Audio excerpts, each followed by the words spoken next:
Welcome back to my channel. If you've been here before, or if this is your first video, I guess welcome. I go through my budgeting and personal kind of finance journey using the budgeting software system YNAB, or You Need a Budget. So in this video, I'm going to do my budget of my full-time paycheck. I get paid bi-weekly, and today is the 18th, so I get paid bi-weekly on Fridays, so I would get paid on June 19th, Juneteenth, but the paycheck always deposits into my bank account one day early, and it just takes a day to fully clear, but I tend to budget that on the Thursday, so here it is. It's from my full-time employer, and it was for $1448.27. So that is my after-tax and other deductions take home. I'm going to go ahead and jump forward to August because June and July are fully funded. And as you see in August, I actually already have some things budgeted for August because I am 2 months ahead. So I'm going to budget the rest of this. These are all the kind of household bills that I help pay. I do live at home with my mom, so I just pay her all of this $400 on the first of every month. Next I'm going to do subscriptions. So it's going to be $46.15, and that is for 1, 2, 3 monthly subscriptions. And then Prime, YNAB, Netflix, and Disney are yearly. I'm going to do $40 towards gas, although I still have not bought any gas. The last time I bought gas was March 1st. It's now June 18th. And I actually had to give my sister my car because she got in a car accident. So I'm probably not going to be driving my car for the rest of June anyway, but I'm just going to continue to put $80 set aside every month, just in case for when things start opening up again and I need to drive to work. So I did gas. Next, I'm going to do $50 in other, $20 in giving, and $10 in fun.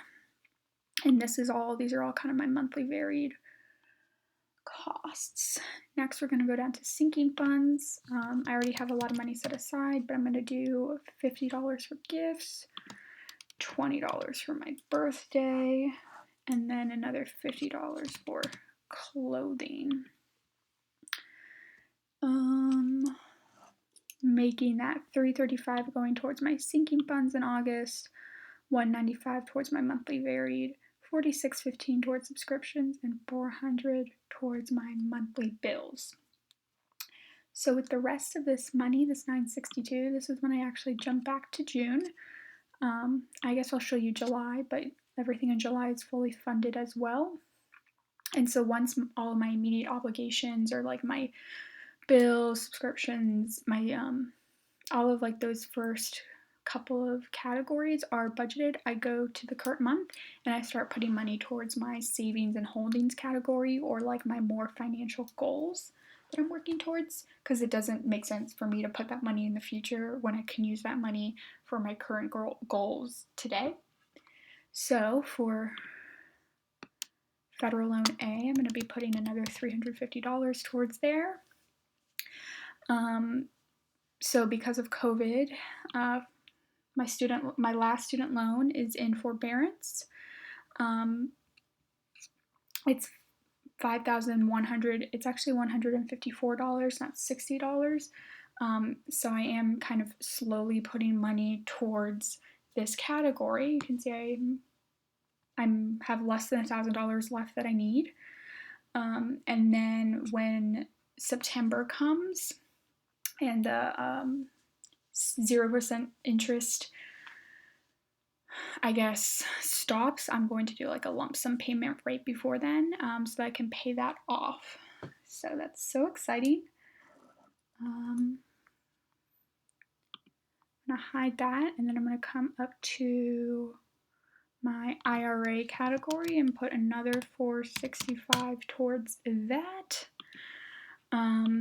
which means so far I've put $3,347.29 towards this, which is more than halfway to the $6,000 goal that I have.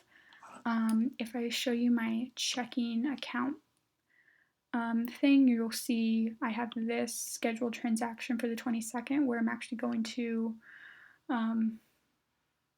move $2,000 from my checking account into my actual investment account at Vanguard and put some money into the account. So I'm actually probably going to start that process today or tomorrow, since I do have more than $2,000 in my checking account. I'll be fine. Then another really exciting thing is I'm going to be putting $55 towards this medical deductible category, bringing it up to $2,100.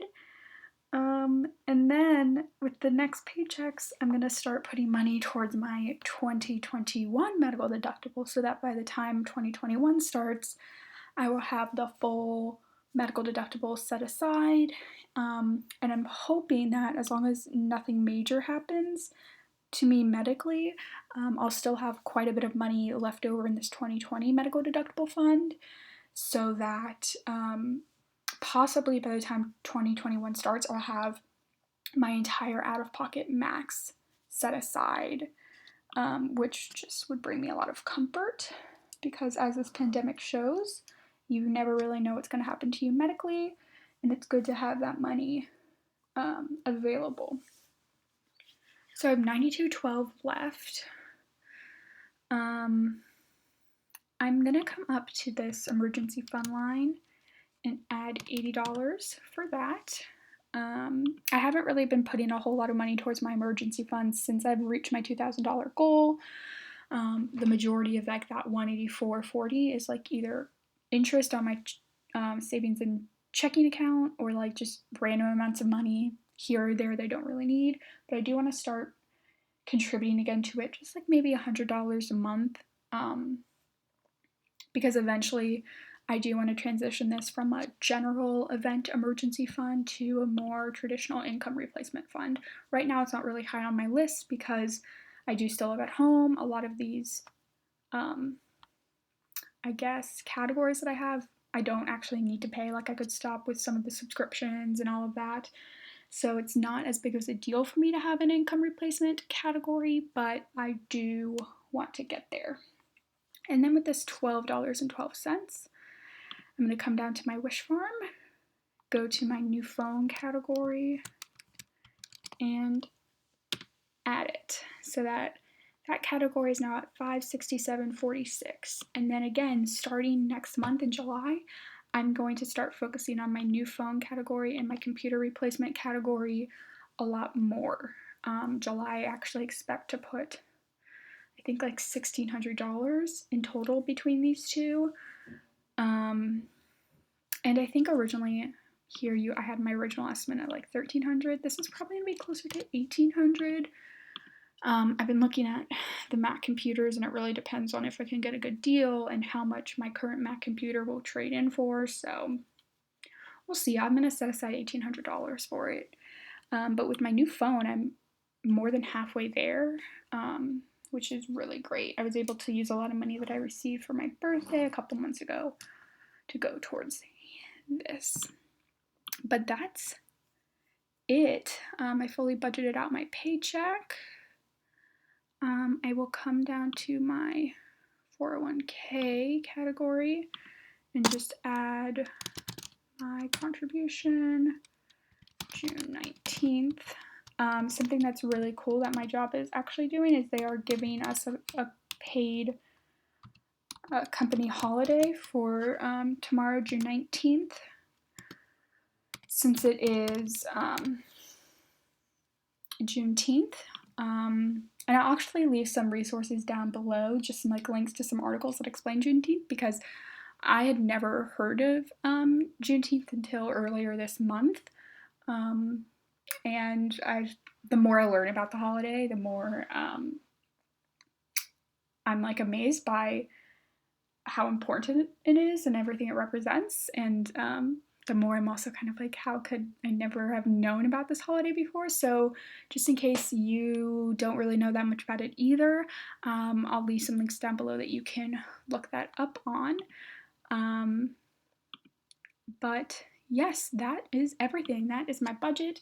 So thank you guys for watching. If you like these budget with me videos, check out my playlist. I'll link it at the end of the video or something, where I have all of my previous budget with me's. And then be on the lookout. I should be releasing YNAB tips and tricks part 3 next week, which will go over YNAB or toolkit for YNAB.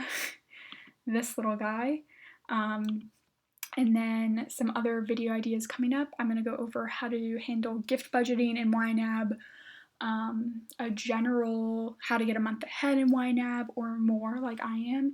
Also, gross paychecks, tracking, and that's all going to be on top of my regularly scheduled bi-weekly budget with me videos, as well as my monthly budget reviews and net worth updates and all of that comes out. So thank you guys so much for watching. I hope you guys are staying safe and healthy, and I'll catch you the next time.